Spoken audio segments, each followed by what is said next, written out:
Hi, I'm Kristin Clippard. I was the director of Romeo and Juliet, our first ever live Zoom performance for the virtual stage at American Stage.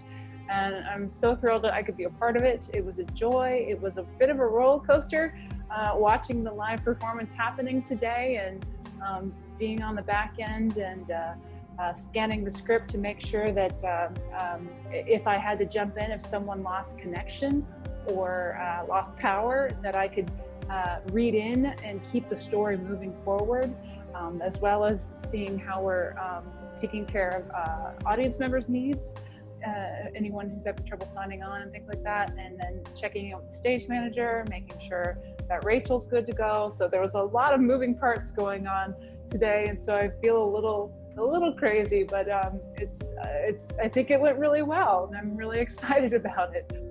So the first one is the famous Queen Mab speech that Mercutio delivers to Benvolio and Romeo. The fun thing about that scene today was there wasn't supposed to be any music. Rachel, our stage manager, accidentally played some party music, a scene too early, but it really didn't mess anything up, and you never would have known. But there was a little bit of music for those guys to groove to at the beginning of the scene, but eventually she took it out, so it worked out fine.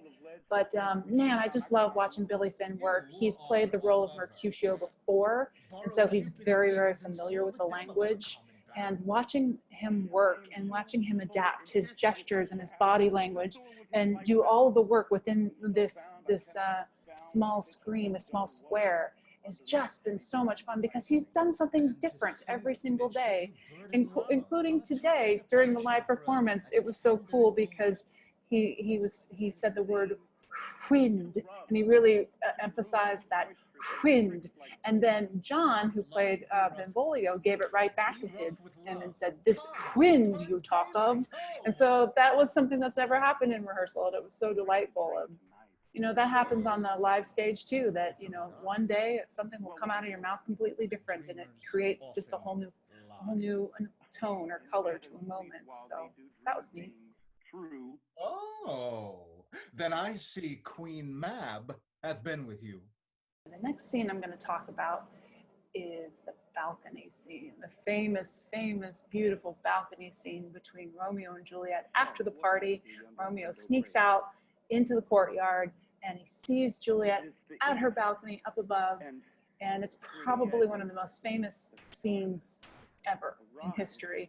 And Donovan and Julia bring just such a lovely, lovely quality. Their youthfulness and their passion and their playfulness comes through and shines in this scene. One thing that we had to figure out in the scene was, how do we handle kisses?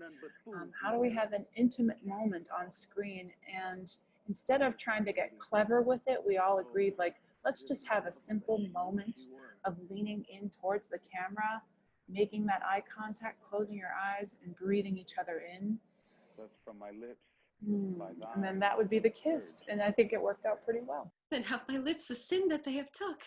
And then the next scene I'm going to talk about is the big street scene in Verona. This is after Tybalt has discovered the Montagues at his family party, and he goes up to Mercutio and Benvolio in the street, starts a fight with them. He's angry that they've infringed on his turf.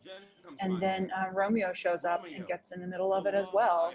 And so this was another fun thing to explore, was how do you stage a fight?